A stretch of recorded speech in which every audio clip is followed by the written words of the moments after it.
Ayun guys, magandang morning po sa ating lahat. Welcome to my vlog. For this video po, andito po tayo sa part po ng Anao.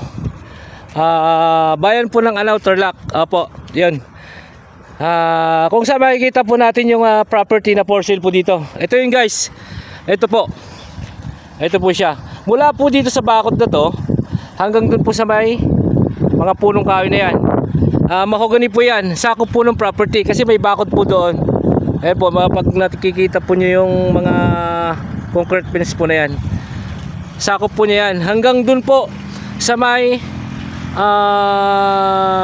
T-Flex, sa may bakod ng T-Flex po. Ayan, hanggang po dyan sa may bakod po na yan guys. Tapos sumusukat po itong property ng 11,000 square meter po, 1.1 hectares. Ayan guys, TCT title, buhay pa po yung nakapangalan sa titulo, tax updated.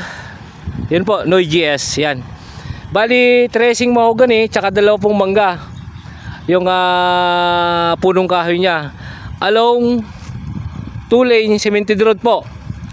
Frontage po niya dito sa cemented road nasa 25 meters po, 25 meters po mula po dito hanggang dun po sa may kahoy. Ayan, napakaganda po. Ayan po, kung nakikita nyo, nagdadaan na yung mga sasakyan na yan. Yan na po yung T-Flex. Ayan po, ayan, T-Flex na po yan. Ayan, located at Anao, Tarlac po ito. Ayan, from property to bayan ng Anao, sa 3 minutes drive, 4 minutes drive din po sa Anao exit via T-Flex. Ayan po, andyan lang po yung Anao exit. Dito lang din po yung bayan, Anao exit. Ayan, napakagandang property po nito. Accessible na accessible. Kuryente, wala po tayong problema kasi andyan po yung mga poste. And then solar light po yung tawag na ito, straight light po nila. Ayan guys, oh, solar po yan, solar light. Ayan, napakaganda nitong property guys. Ayan, may malalaking bahay. Yan, yan guys. Tapos may bahay dyan, isa foreigner.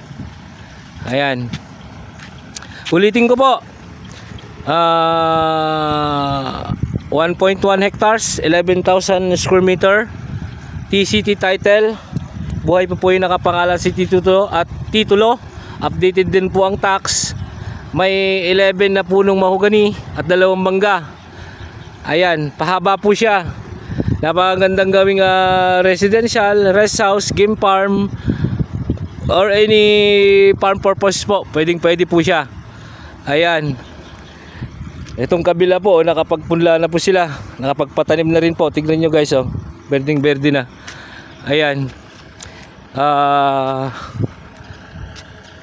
farm to market road. Farm to market road din po ito. Itong kalsada po na ito, dediretso po na Mongkada. Pag diretso po na to. Ayan, ayun guys, 1.1 hectares. Na ang presyo po nito is 300 per square meter po. Negotiable po sa seller. 300 per square meter po ang presyo. Drone footage po, makikita nyo po sa uli ng video. Ayan, maraming salamat po. Until my next video, Mr. Excitement Mix Vlog. Maraming salamat po.